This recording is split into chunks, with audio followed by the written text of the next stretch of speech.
Shaykh Muhammad Tahir Al-Qadri takes the stage to a packed auditorium, preaching peace and love, also tolerance, but not for radical extremists. They become extremists, they become terrorists, they become violent, they become militant. So if you adopt this kind of character, your every single mandatory act of worship would be rejected, would be rejected, would be rejected. I'm trying to spiritualize you so that every single person of you may become de-radicalized. This is Al-Hidayah, an Islamic retreat at the University of Warwick in Britain, featuring lectures by the influential Pakistani cleric. He runs a multimedia empire that showcases his lectures in Pakistan, but in Britain, he is promoting his recent fatwa on terrorism. A comprehensive 600-page religious edict that harshly condemns terror attacks, condemning suicide attackers to hell and disowning them from Islam.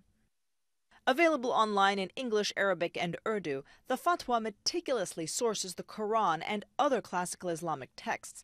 It's viewed as arguably the most comprehensive theological rejection of terrorism to date, something a silent Muslim majority has long demanded, he says. The reality is that they were waiting for a long time to get this kind of voice. Their hearts had become dazzled, and their spirits and their souls, they were thirsty. And unfortunately, the peaceful people are always silent. They don't create news. Al-Hidayah means guidance, and this three-day retreat is billed as something of a summer camp for Islamic learning, specifically for a younger generation. And this year's conference focuses exclusively on fighting extremism. Al-Hidayah has been running for 6 years in the UK. About 1,500 participants came this year, many of them teenagers from across Europe and North America.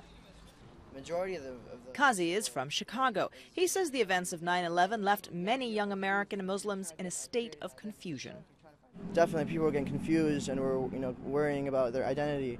What does it mean to be a Muslim? Does it mean to be something like this? So when Qazi heard about the fatwa on terrorism, he immediately booked a place at Al-Hidayah. It's really an amazing feeling to know that, it's like official, something's happened. I just wish this happened a whole lot earlier. Al-Qadri also loudly tackles women's rights, among other things, saying women should be allowed to pray with men in mosques with no separation, a point he makes with humor. They don't feel need of any curtain when they send them to market for grocery and for shopping.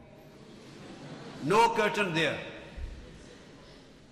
For their social gatherings, no curtain. When they come to learn something, 10-foot high wall is between them.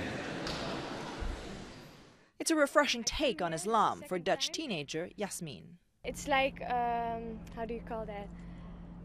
A place of being home, returning back home.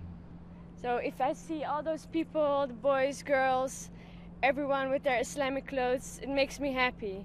And in Holland, I miss that feeling. Yes, you really missed something last year because one of the lectures was about women's rights.